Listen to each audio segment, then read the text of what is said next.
Assalamualaikum warahmatullahi wabarakatuh. Saya Madinah Salsabila Borosamosir akan mempresentasikan tentang materi tugas perjuangan tokoh-tokoh penjaga keutuhan bangsa dengan tokoh pilihan Muhammad Yamin. Profil dan biografi dari Muhammad Yamin. Profesor Muhammad Yamin, SH, dilahirkan di Sawah Lunto, Sumatera Barat pada tanggal 23 Agustus 1903. Ia menikah dengan Raden Ajeng Sundari Mertoat Majo. Salah seorang anaknya yang dikenal yaitu Rahadijan Yamin.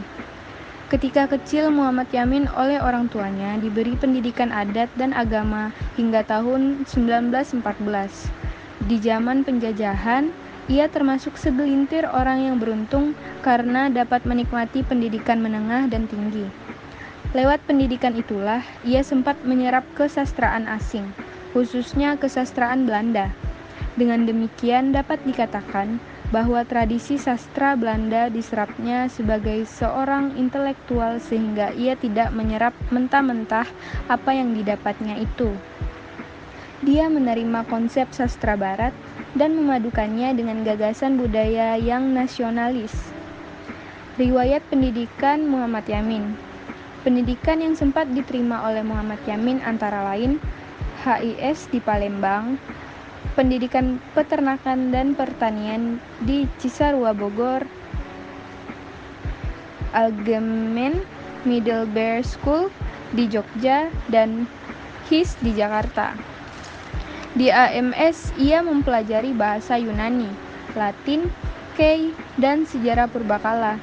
Dalam mempelajari bahasa Yunani, ia banyak mendapatkan bantuan dari pastor-pastor di seminari Jogja, dan bahasa Latin dibantu oleh Profesor M. Kramer dan D.S. Baker. Muhammad Yamin melanjutkan kuliah di Moge School atau RHS di Jakarta dan berhasil mendapatkan gelar Mr. in the Rechten, sarjana hukum pada tahun 1932.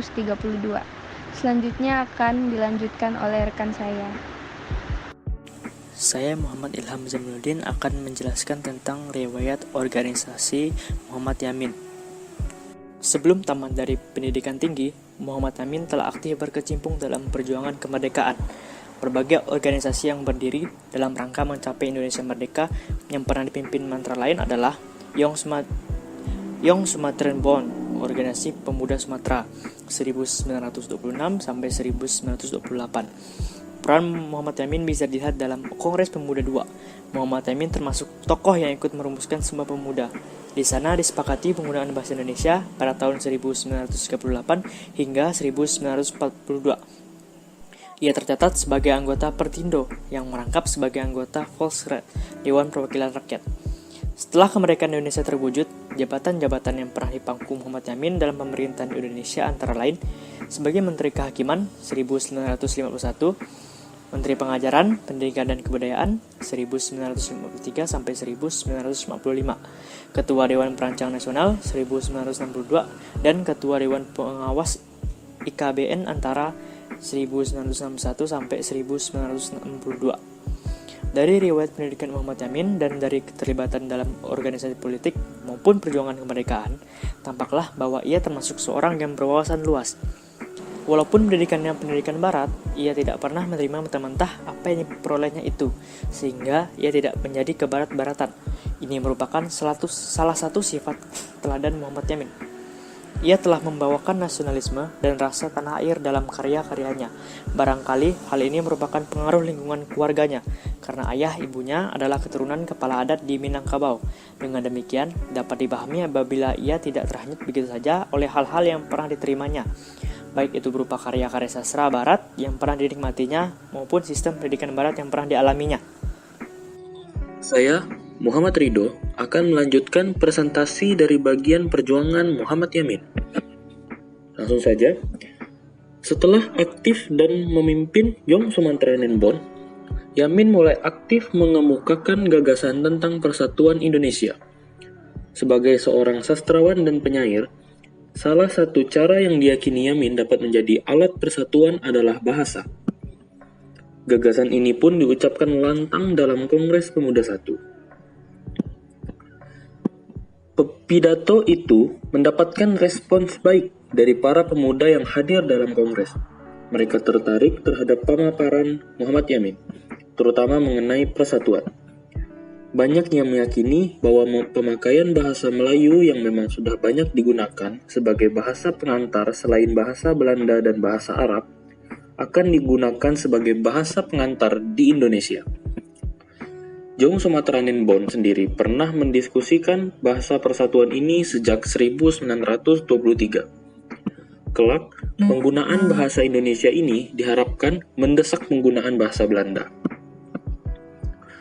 Kongres Pemuda I memang belum berhasil menyatukan kelompok pemuda dalam satu organisasi. Namun, konsep mengenai persatuan Indonesia semakin benderang. Menuju Sumpah Pemuda, Kongres Pemuda I belum bisa menghasilkan kesepakatan yang berarti. Akan tetapi, pidato Muhammad Yamin menimbulkan gejolak semangat yang baru. Sebelum melakukan pertemuan akbar kedua, para pemuda kembali berupaya menyatukan sejumlah organisasi untuk fusi dalam satu wadah. Perhimpunan Indonesia dan Perhimpunan Pelajar-Pelajar Indonesia atau PPKI menyepakati hal itu. Kemudian, banyak organisasi pemuda yang memilih untuk fusi dalam satu wadah. Namun, Muhammad Yamin menolak dilakukannya fusi organisasi pemuda. Yamin lebih memilih dibentuknya federasi dari perkumpulan-perkumpulan yang ada.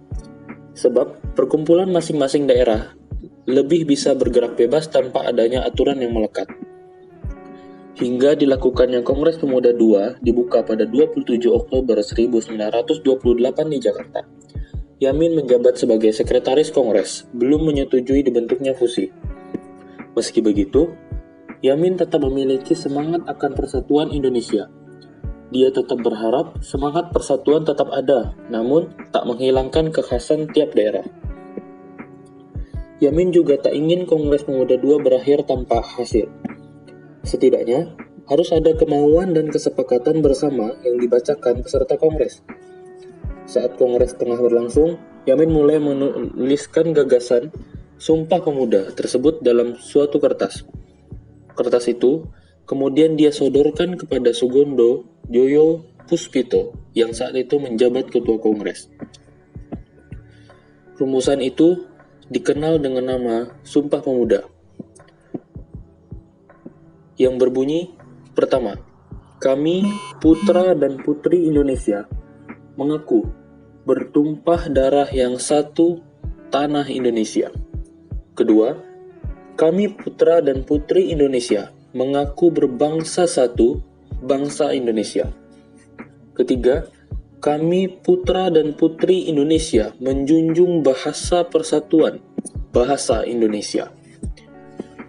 Pada masa pemerintahan Presiden Soekarno, yaitu pada 1959, tanggal 28 Oktober ditetapkan sebagai Hari Sumpah Pemuda melalui Keputusan Presiden nomor 316 tahun 1959 tanggal 16 Desember 1959. Sumpah Pemuda dimaknai sebagai momentum bersatunya para pemuda yang kemudian bergerak bersama dan berjuang menuju Indonesia merdeka.